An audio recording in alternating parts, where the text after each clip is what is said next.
Some scars are carved into your bones. Some betrayals come when you least expect them. The day my husband Mark brought a glamorous woman into our home, he walked right past me to his mother and said, "Mom, this is Lily. She's the woman I'm going to marry." My mother-in-law Carol, the woman who had spent a lifetime looking down on my small-town roots, crinkled her face into a wide smile. She grasped the other woman's hand and cooed, "Oh, what a dear girl." The three of them were a happy family, and I was just an inconvenient piece of furniture, a piece of trash about to be thrown out. The air, thick with the stench of betrayal and humiliation, was suffocating me. I stood there like a clown, but I didn't cry. I didn't scream. Because I knew in that instant my life needed a new direction. Revenge is a dish best served cold. They had no idea what kind of storm was brewing behind the quiet facade of the pushover they'd been stomping on, and I would be the one to detonate it. My name is Ella. I'd been married to Mark for 5 years. To outsiders, I must have won the lottery to marry a so-called city elite like him. Mark's family was from Chicago, born and bred. His parents were retired city administrators, owned their suburban home outright, and carried themselves with an air of superiority among their neighbors. I, on the other hand, came from a small town hundreds of miles away in the Midwest. My parents were honest, hard-working farmers.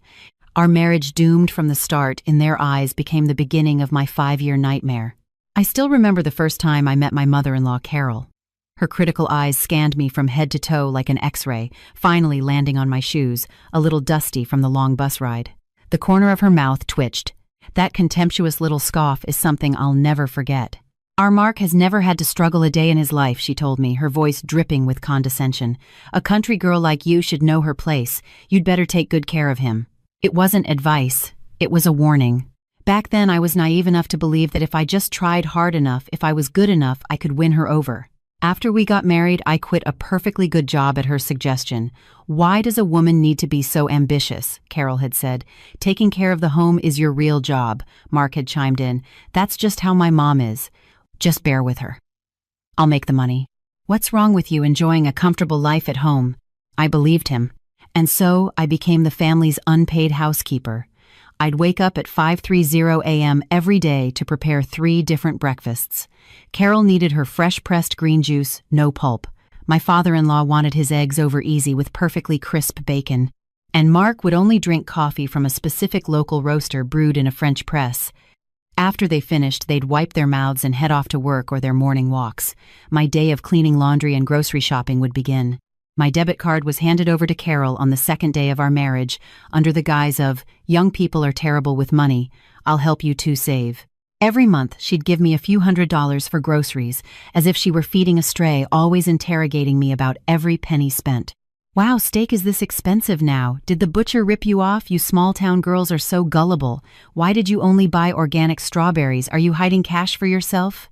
All my clothes were years out of date.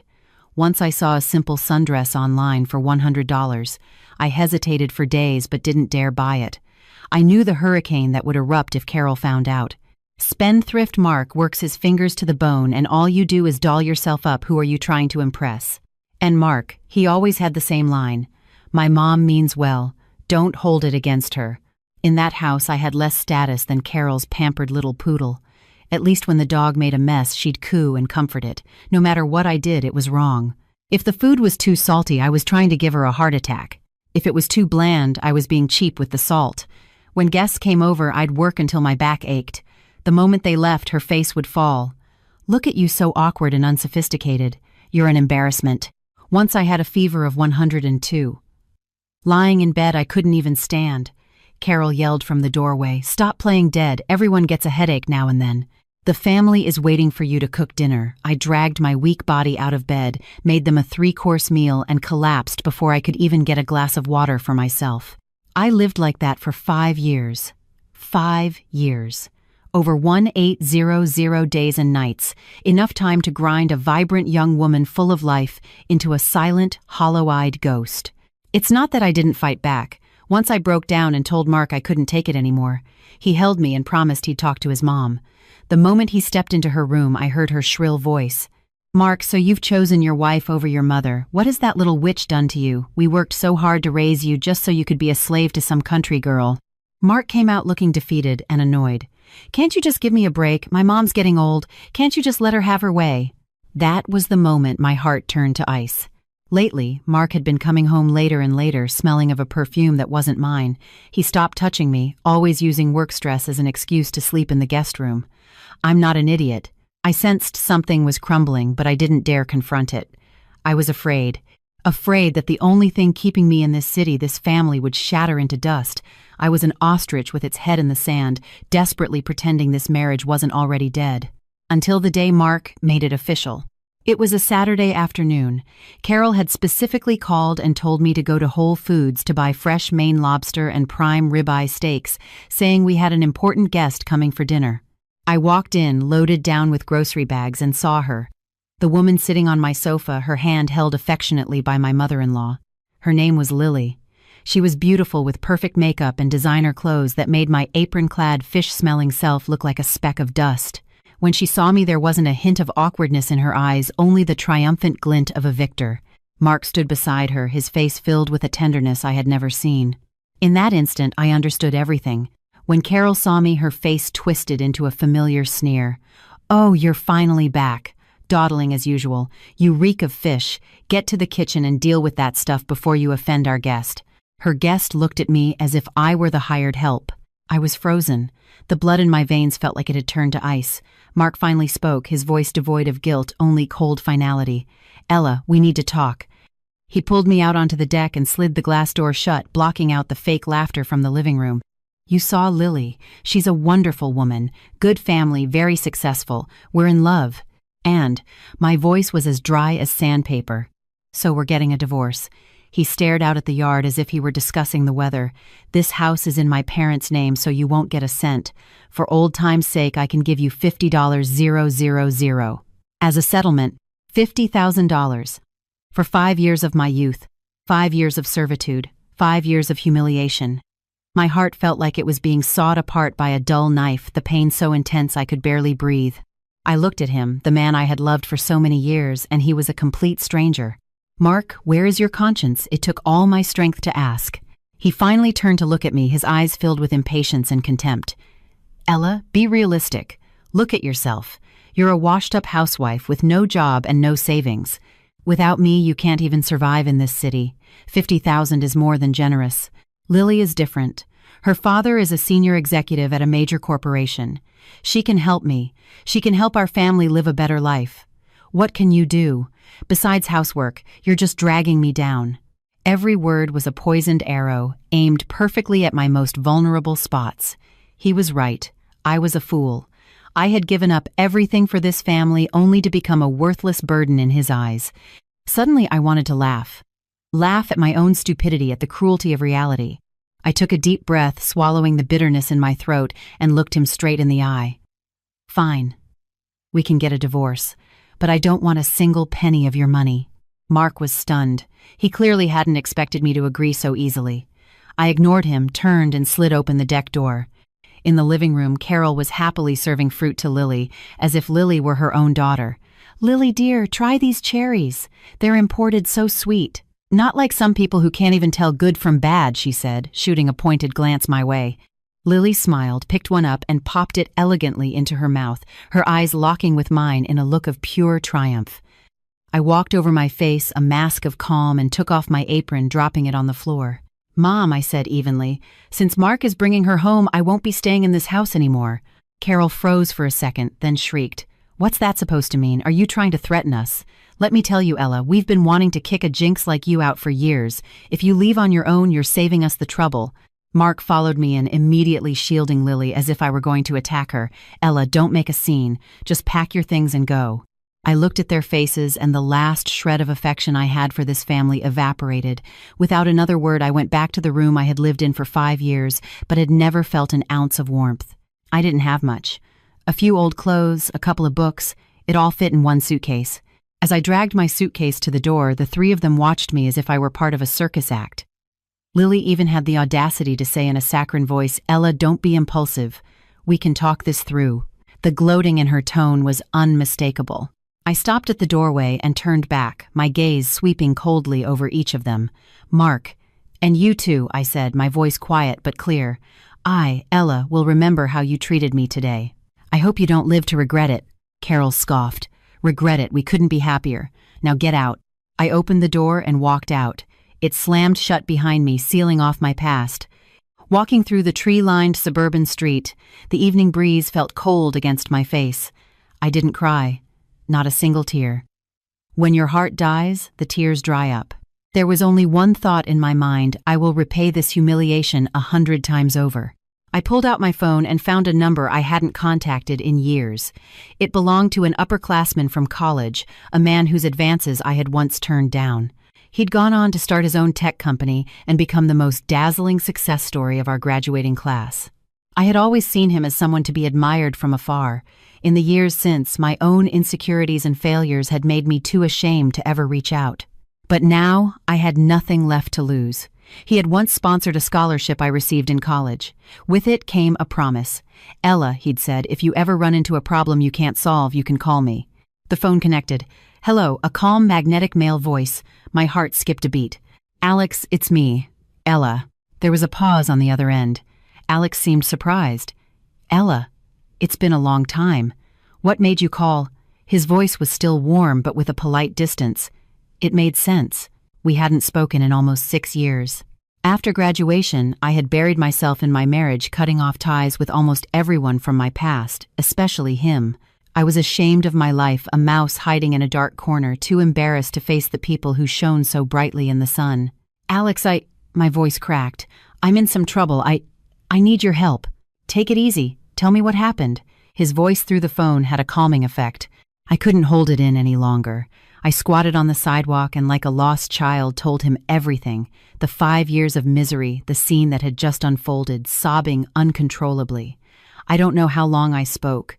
By the end, my throat was raw. Alex listened patiently, never interrupting. When my crying subsided, he finally spoke, his voice laced with a barely concealed anger. "The Miller family, from the Oakwood Hills subdivision in Naperville." "Yes." I was surprised. "How did he know?" "Heh, a cold laugh. What a coincidence." "Alex, you know them." "Know them." Alex's voice was like ice.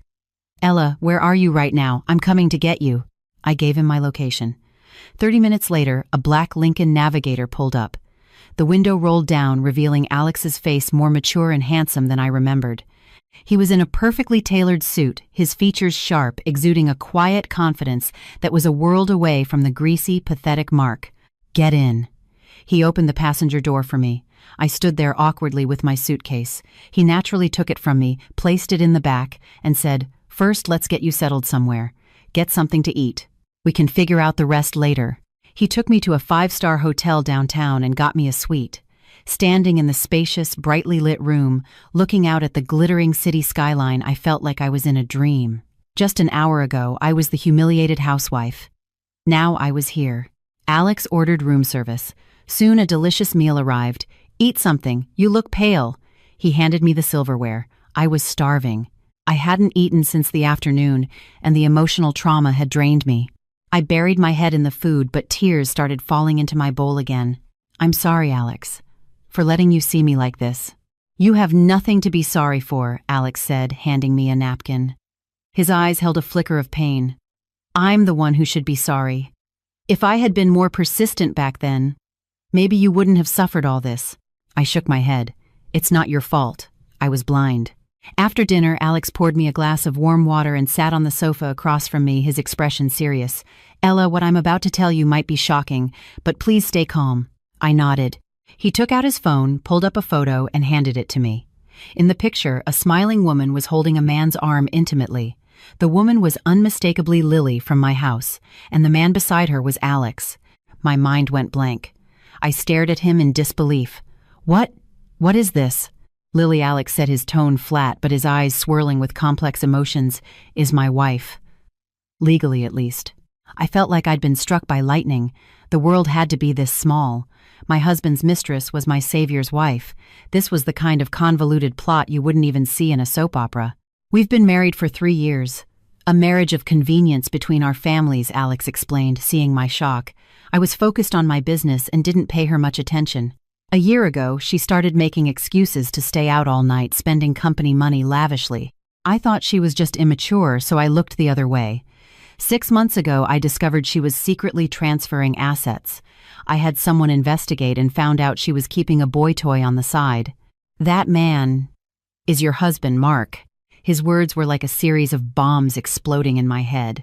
So the successful high-class woman Mark was so proud of was nothing more than an adulterous gold digger siphoning money from her own husband's family.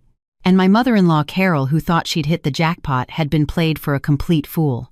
The irony was staggering. Why would she choose Mark? I asked, confused. Because Mark is greedy and stupid, Alex said bluntly.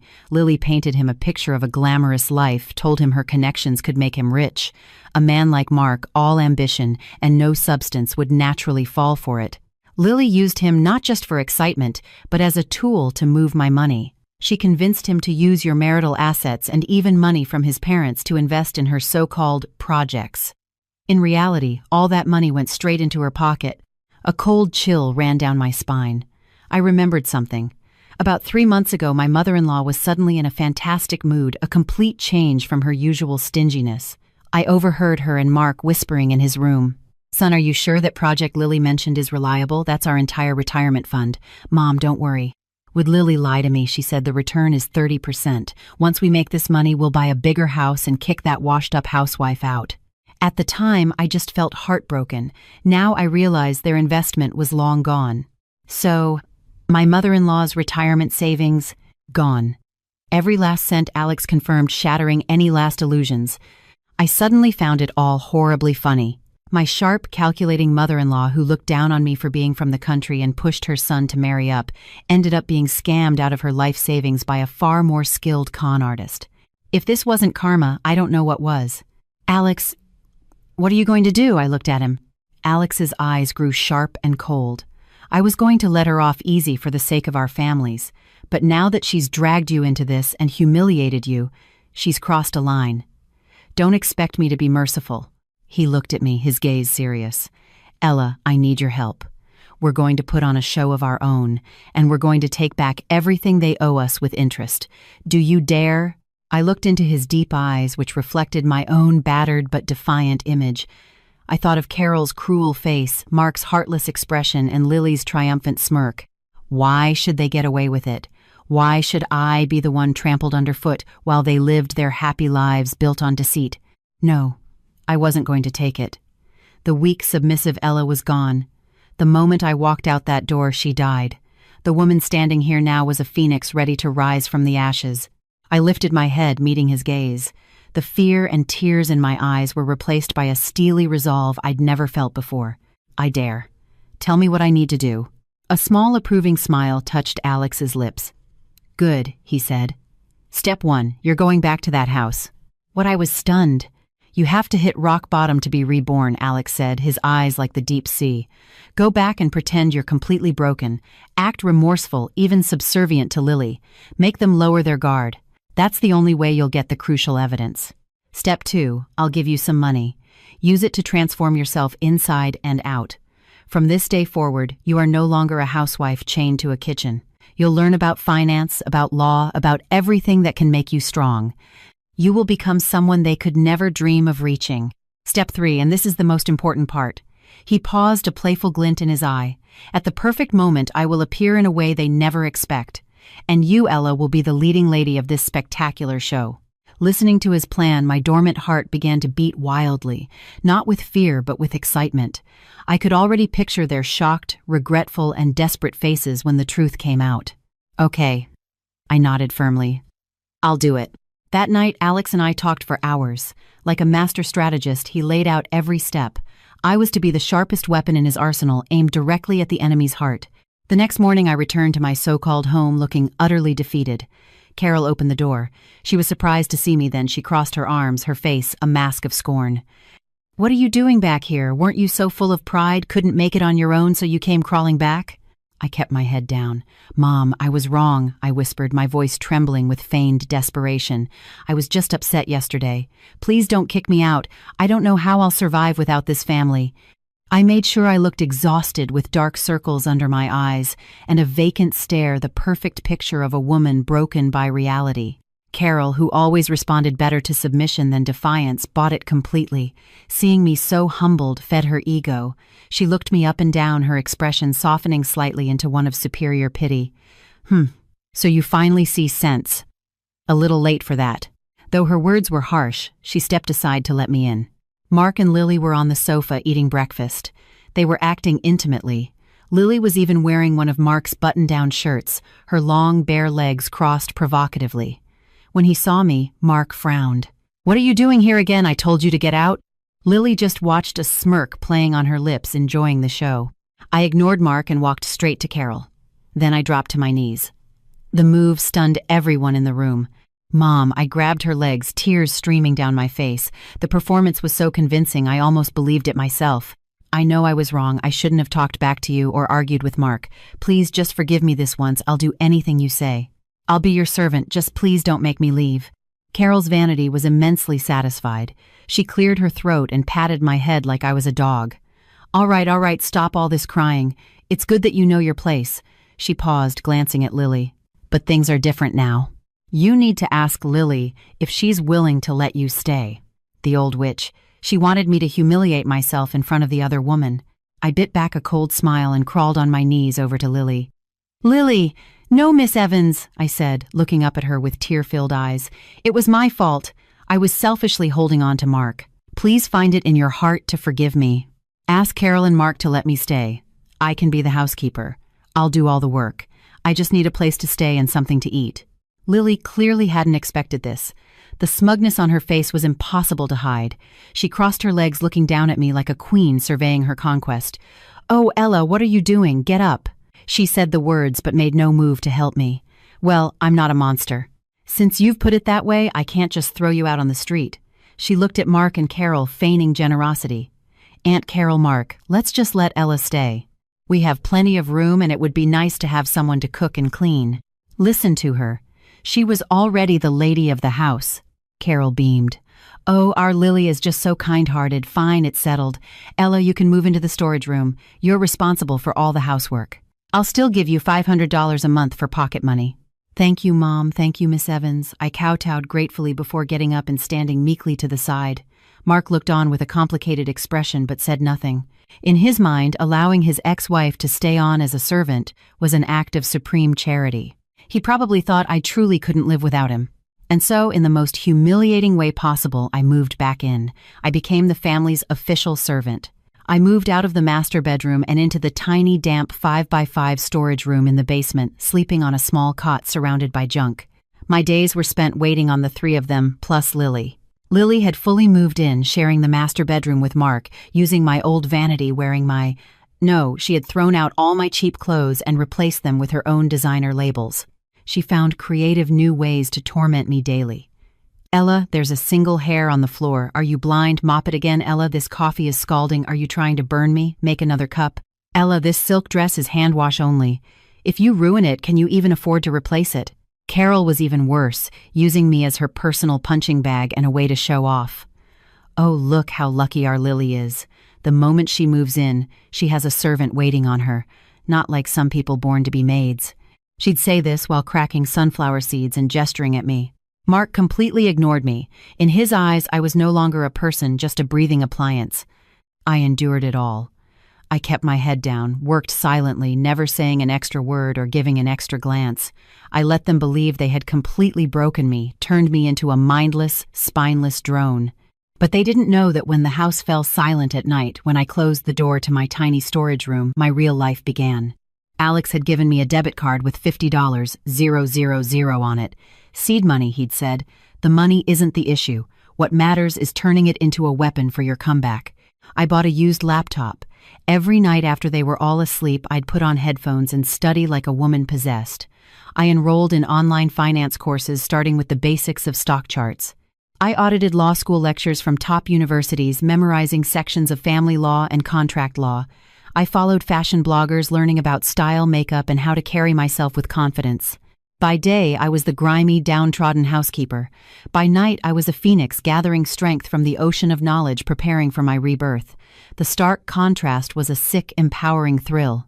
At the same time, I was secretly gathering evidence. Alex gave me a tiny recording device the size of a button which I sewed into my apron. Carol's verbal abuse, Lily's taunts, Mark's cold indifference, it was all recorded. I also managed to install a pinhole camera in a corner of the study where Mark and Lily discussed their investments. Soon I had recordings of their conversations. "Honey, I've invested your mom's $300, 0 inches that new green energy startup. Don't worry, you'll see the returns next month," came Lily's syrupy voice. "You're amazing, Lily. By the way, I got another $200 000 from my dad. Can you invest that for me too?" Mark's fawning reply. "Of course, baby. Leave it all to me. Once we're rich, we'll buy a private island and live like royalty.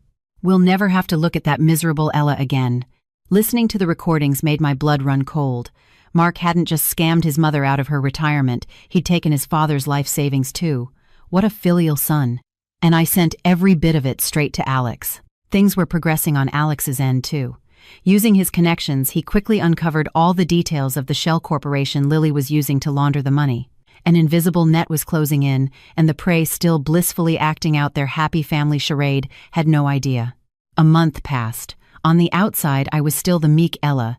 Inside, I was forged from steel. The day of Carol's 60th birthday arrived. She decided to throw a huge party at the house, inviting all their friends and relatives to show off her brilliant and beautiful future daughter-in-law. And of course, to publicly humiliate her clingy ex-daughter-in-law, ensuring I'd give up for good. On the day of the party, I was up at 5 a.m., single-handedly preparing a feast for over 20 people. The living room buzzed with guests. Carol, dressed in a brand-new dress, glowed as she accepted everyone's birthday wishes. Lily stood by her side like the lady of the house, charming and poised. She was especially dressed up, a massive diamond necklace glittering under the lights, drawing envious sighs from the relatives. "Oh, Carol, you're so lucky. Such a beautiful and capable daughter-in-law. Yes, look at Lily's elegance. You can tell she comes from a good family." Carol was grinning from ear to ear. "Oh, you're too kind. Our Lily is just so sensible. Not like some people, useless baggage." Her eyes darted towards the kitchen. I walked out carrying a large platter of steamed sea bass. Every eye in the room turned to me. I was wearing my drab old clothes, a stained apron, my hair a mess, my face etched with exhaustion. Compared to the radiant Lily, I was a shadow. The relatives started whispering. "Isn't that Mark's wife? What happened to her? You haven't heard Mark's divorcing her. He has a new woman, that Lily. She couldn't hold on to her man, so now she's staying as the maid. 'Tis cask how pathetic." The words were like needles, but I didn't hang my head in shame as they expected. I calmly placed the fish on the table and said to Carol, "Mom, the food is all ready." Carol nodded, satisfied. "Good. You've been working all day. Go eat some leftovers in the kitchen. There's no seat for you at this table." It was blatant humiliation. Just then, Lily spoke up. "Oh, Aunt Carol, don't say that." She walked over and linked her arm through mine, her voice sickly sweet. "Ella worked so hard. Of course she should join us. We can add a chair for her right next to me." As she spoke, she leaned in and whispered in my ear, her voice dripping with venom. "How does it feel, watching me and Mark so in love, being celebrated by everyone? Does it feel like your heart is being ripped out? Don't worry, the best is yet to come." I looked up at her triumphant face, and I smiled. Great. My reaction clearly surprised her. She had expected anger, jealousy, shame, not this calm, almost eerie smile. Shaking it off, she pushed me into a small stool they had squeezed between chairs. It was lower than the table, forcing me to sit hunched over like a servant waiting for scraps. Carol cleared her throat, stood up and raised her glass. "Today is my 60th birthday. Thank you all for coming to celebrate with this old lady," she announced, beaming. "And on this happy occasion, I have some wonderful news to share." All eyes were on her. She took Lily's hand and held it up high as if showcasing a priceless trophy. "This is the future lady of our house, Lily Evans. She and my son Mark are getting engaged next month. As for a certain person who refuses to leave," her gaze shot towards me like a dagger, "our family will soon be sweeping her out like the trash she is." A smattering of applause and congratulations filled the room. Mark stood up proudly, wrapped his arm around Lily's waist, and gave her a kiss, drawing cheers from the crowd. Lily, like a triumphant princess, soaked it all in. She leaned down and whispered to me again, "Did you hear that I'm getting engaged to Mark next month? And you'll be kicked out like a dog. You've lost Ella. You've lost everything." I looked at the glittering diamonds on her neck bought with stolen money. I looked at the happy smile on Mark's face built on my pain. I looked at the smug expression on Carol's face paid for with her own foolishness. My hands hidden under the table, clenched into tight fists, my nails digging into my palms. But my face remained calm, a slight smile on my lips. I looked up, meeting Lily's taunting gaze, and spoke loud enough for those nearby to hear. "Is that so? Well, congratulations to you all." My tone was so placid it was unnerving. I ignored their stares and continued, "But since it's such a lively party with all our friends and family here, I'd like to take this opportunity to introduce someone too." My words silenced the room. Everyone looked at me, ready for the drama. Carol frowned. "Ella, what tricks are you trying to pull now? This is my birthday. If you dare cause a scene, I'll make you regret it." Mark glared at me. "Ella, don't push your luck." I smiled and glanced at my phone. Right on time. I stood up, scanned the room, and announced, "He's a very important friend of mine. I think you'll all be very interested to meet him." With that, I clapped my hand softly towards the front door. Ding dong. The doorbell rang perfectly on cue. Every head swiveled towards the entrance. "Who is it?" Carol muttered, annoyed. "I'll get it." I walked towards the door with a calm, deliberate pace, each step landing on their thudding heartbeats. A flash of unease crossed Lily's face. She sensed something was wrong but couldn't place it. I grasped the doorknob, took a deep breath, and pulled the door open. A man stood on the threshold. He was tall and imposing, dressed in an expensive, custom-tailored charcoal suit. His hair was perfectly styled, his features handsome, his presence radiating a powerful aura that instantly dwarfed the cheap glamour in the room. It was Alex. Behind him stood two other men in black suits, looking like his security detail. Everyone stared speechless. They had never seen anything like this outside of a movie. Carol and Mark were frozen, their mouths agape. But Lily, the moment she saw who it was, all the color drained from her face. Her pupils contracted in terror, and she began to tremble uncontrollably. The wine glass in her hand slipped shattering on the floor. I stepped aside, smiled at the stunned audience, and made the introduction. "Everyone, I'd like you to meet Mr. Alex Sterling, my business partner." Then I turned to the pale, terrified Lily, my voice dripping with faux innocence. "Oh, Lily, what's wrong? You look so pale. Do you know Mr. Sterling?" Every eye zeroed in on Lily. Her lips trembled, her eyes filled with a desperate fear. In a voice barely louder than a whisper, she choked out a single word. "Husband." Boom. The word was a depth charge exploding in the quiet living room. Everyone was stunned. Husband. This powerful, intimidating man was Lily's husband. Then what was Mark? The golden goose Carol was so proud of was a married woman, an adulteress. In an instant, the expressions on the faces in the room became a priceless collage of shock, disgust, disbelief, and schadenfreude. Carol's face went from red to purple to ashen white. She staggered, nearly collapsing, before a relative caught her. Mark was thunderstruck, rooted to the spot. He stared at Lily, then at the man who outclassed him in every conceivable way, his mind completely short-circuiting. "Lily, is it true?" he stammered. Lily had completely fallen apart. She slumped in her chair, her face gray, unable to speak. As the director of this little play, I simply stood by and savored every delicious moment. Alex's face was unreadable. He strode into the room, his leather shoes clicking on the hardwood floor, each step a hammer blow to the Millers' hearts. He stopped in front of Lily, looking down at her with cold, empty eyes. "Hello, darling. It's been a while." His voice was quiet but carried a chilling pressure. "You seem to be enjoying yourself here." He glanced at the gaudy necklace around her neck, a scornful smile playing on his lips. "Using my money to keep your lover in your lover's house. You've got some nerve, Lily." "No, Alex, it's not what you think. Let me explain." Lily finally found her voice scrambling to grab his suit jacket, but he sidestepped her with disgust. "Explain," Alex sneered. "Explain how you used a fake investment scheme to defraud this gentleman and his mother of their $500,000 retirement fund, or explain how you embezzled over $3 million from my company through shell corporations." One of his assistants stepped forward and handed him a folder. Alex slammed it onto the dining table. "This contains every single one of your wire transfers, every hotel receipt from your trysts with Mr. Miller here, and all the evidence of your fraudulent contracts. Lily, you're facing charges for embezzlement and felony fraud. The amount is substantial. I've already called the police. They should be here any minute." At the mention of the police, the last trace of color vanished from Lily's face. She slid from her chair and crumpled to the floor in a heap. Carol's eyes rolled back in her head, and she fainted, collapsing onto the sofa. the room erupted into chaos.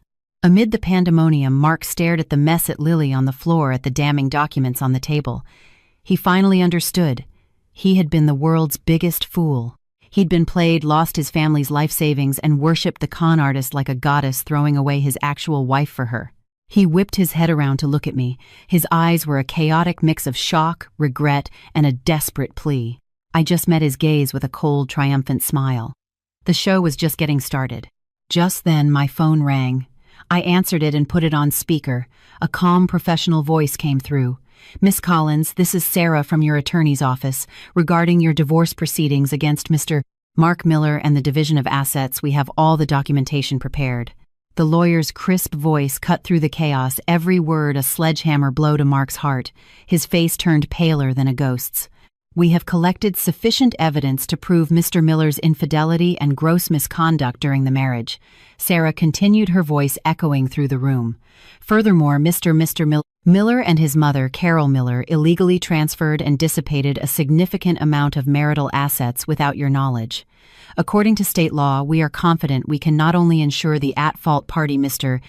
Miller, leaves the marriage with nothing, but we will also pursue the full recovery of all misappropriated assets plus damages for emotional distress. Additionally, regarding the 5 years of verbal and psychological abuse you endured from your mother-in-law, we have compiled the evidence and are prepared to file a separate civil suit at your discretion." Every sentence was a sharp knife twisting in Mark's gut. Leave with nothing, recover assets, sue his mom.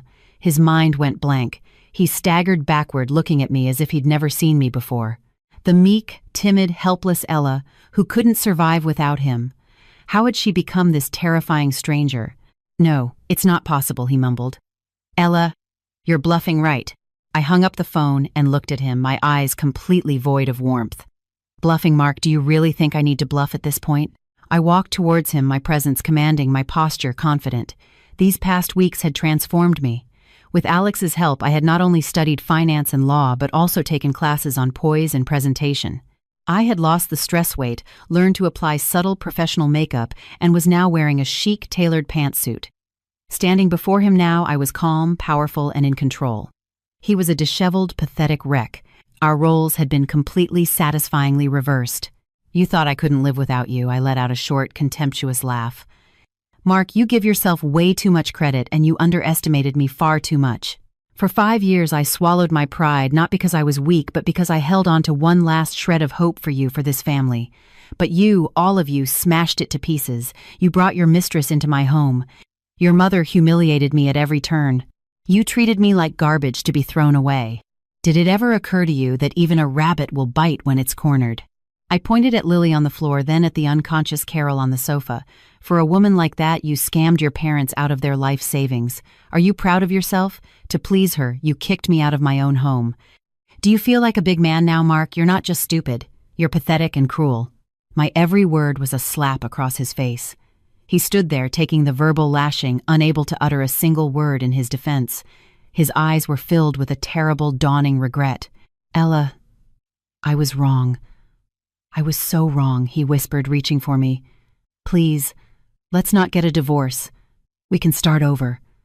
I'll treat you right, I swear." "Ha." I stepped back in disgust. "Start over. Aren't you nauseated saying that, Mark? When you offered me $50,000 to get lost, did you want to start over? When you, your mother, and that woman ganged up on me, treating me like a slave, did you want to treat me right? Now that your gold digger is exposed and your family is broke, you remember me. It's too late." My voice was as cold and final as a death sentence. Just then, the wail of sirens grew louder. 2 police officers walked in, took one look at the scene, and walked directly to Lily. "Lily Evans, we have a report you're involved in felony fraud and embezzlement. Please come with us to the station." Lily completely broke down, screaming and struggling, but it was useless. They cuffed her and dragged her away. As she passed me, she shot me a look of pure hatred. "Ella, you bitch, I'll get you for this." I just watched her silent. Why argue with someone whose life was already over? The police took Lily, and an ambulance arrived for Carol. Mark followed the paramedics out in a daze. A lively birthday party had ended in a disastrous, humiliating spectacle. The relatives had already scattered like rats, their parting glances at me filled with a newfound fear and awe. The house was finally quiet. It was just me and Alex. "Thank you, Alex," I said sincerely. "Without him, my revenge would never have been this swift or this complete." Alex looked at me with admiration in his eyes. "This was our victory. You did brilliantly. Better than I ever imagined." "What are your plans now?" he asked. "Win the divorce, get back what's mine, and start my new life." My gaze was firm and bright. I would never depend on anyone again. I would build the life I wanted with my own 2 hands. Alex smiled, a warm, genuine smile. "If you need anything, just ask." "I will," I nodded. "But I'll be paying you a consultant's fee." He laughed. "Deal." The scandal quickly became the talk of their social circle. The Miller family was a laughingstock. Carol woke up in the hospital, and upon learning her life savings were gone, she had a stroke. She was left paralyzed on one side, her speech slurred. Mark not only had to care for his invalid mother but also face collection agencies and being fired from his job. It turned out some of the money he'd invested was embezzled from his company. When the truth came out, he lost his job and was saddled with enormous debt. Everything he had been so proud of vanished overnight. He started calling and texting me, frantically begging for forgiveness, pleading with me to drop the lawsuit. "Ella, for the 5 years we were married, please let me go. My mom is already like this. What more do you want? How can you be so heartless? Just come back and I'll give you anything. You can control all the finances." I looked at the messages and could only laugh. If he'd had this clarity before, none of this would have happened. I didn't reply to a single one. I just blocked his number. The divorce case, with my excellent lawyer, was a walk in the park. In court, I presented irrefutable evidence of Mark's adultery and the recordings of Carol's long-term abuse. Mark couldn't afford a decent lawyer and crumbled under cross-examination. The judge ruled in my favor. Since Mark was the at-fault party, the vast majority of our assets were awarded to me. The down payment on the house had come from my parents, making it my premarital property. The court ordered the Millers to repay me for all the mortgage payments I had made over the years. I not only got back what was mine, but was also awarded a substantial sum for emotional damages. Walking out of the courthouse that day, the sun was shining. I looked up at the blue sky and took a long, deep breath. I was free. On the day I received the final judgment, I went to an office building, not a hospital. I was there for my own new employee orientation. With Alex's recommendation and the financial knowledge I had crammed, I had successfully landed a job as an assistant investment advisor at one of the city's top brokerage firms. It was an entry-level position, but for someone who had been out of the workforce for 5 years, it was a dream start. I walked into the gleaming skyscraper in a new suit, my head held high. My new life had begun. My work was demanding but fulfilling. I absorbed information like a dry sponge. My hard work paid off. Within 6 months, I had distinguished myself by crafting a brilliant investment strategy for a major client, earning the firm a huge profit. I was promoted to a full-fledged investment advisor, leading my own team. I had used my own abilities to silence all the gossip and prove my worth. With the money from the settlement, I rented a beautifully furnished apartment near my office. I bought myself nice things, beautiful clothes, and started living for myself. I also bought my parents a comfortable condo downtown and brought them to the city to live with me so they could enjoy their retirement. Seeing the pride in their eyes was the greatest reward of all. One day, I got an unexpected visit at work. It was Mark's sister, Jessica. She looked haggard and pleaded with me. "Ella, please, I'm begging you. My mom is paralyzed, my brother's lost his job and is in massive debt. Our house is being foreclosed on. Please help us." I looked at her coolly. "When your family was ganging up on me, where were you, Jessica? You enjoyed the comfortable life my servitude provided. Now that your family is in trouble, you remember me. Go back and tell your brother and your mother to leave me alone. We are done." A few days later, Mark ambushed me outside my office building. He was a mess, unshaven, desperate, reeking of cheap booze. "Ella, please give me another chance," he begged. When I refused, he snapped his face, twisting with rage. "This is all your fault. You and that bastard you found. You ruined my life." He lunged at me. Before I could even scream, a tall figure stepped in front of me. It was Alex. He grabbed Mark's wrist with crushing force. "I'll warn you once," Alex's voice was dangerously low. "Stay away from her, or I'll make sure your current pathetic life looks like a paradise." He shoved Mark, who scrambled away in terror. From that day on, Alex had his driver take me to and from work every day. He started inviting me out to dinner, to movies, to art exhibits. He never pushed, never rushed, but slowly and gently he became a part of my life. He was the warm sun that melted the last of the ice around my heart. One evening, walking by the river, he stopped and looked at me. Ella, the past is over. The people who hurt you have paid the price. Isn't it time to start looking forward? I looked into his eyes full of hope and affection, and I knew I was ready. I nodded. The joy that exploded in his eyes was blinding. He pulled me into a fierce hug. Leaning against his chest, hearing his strong, steady heartbeat, a smile spread across my face. This is what happiness felt like. A year later, on a beautiful evening on a mountaintop overlooking the city lights, Alex got down on one knee. "Ella," he said, his voice thick with emotion, holding out a diamond ring. "I know the last marriage left deep scars, but please give me the chance to spend the rest of my life healing them. Marry me." Tears streamed down my face, tears of joy. "Yes," I whispered. "Yes." Our wedding was beautiful. My parents wept with happiness. Alex promised them he would cherish me for the rest of our lives, and he did. He supported my career, celebrated my successes, and loved me unconditionally. A year later, we had a son. Holding my baby in my arms, watching my husband look at us with pure adoration, I felt a profound sense of peace. The betrayal that had almost destroyed me had in the end led me here. It had forced me to find a strength I never knew I had. Sometimes I'd hear scraps of news about the Millers. Mark ended up in a dead-end, low-wage job, permanently crippled by debt and bitterness, forced to care for his invalid mother in a tiny, squalid apartment. They say they fight constantly. Their story is a cautionary tale told in their old neighborhood, a story of greed, cruelty, and karma. But their life is no longer my concern. I have my own story now. One sunny afternoon, I was at the park with my son. Alex called, "Hey, honey, what do you want for dinner tonight? I'll pick it up on my way home." "Anything you choose is fine," I said, smiling. "Okay. See you and our little guy soon." I hung up and watched my son toddling after a butterfly, his happy gurgles filling the air. I looked at the blue sky, the warm sun on my face, and a deep, contented smile settled on my lips. I had finally found my way home.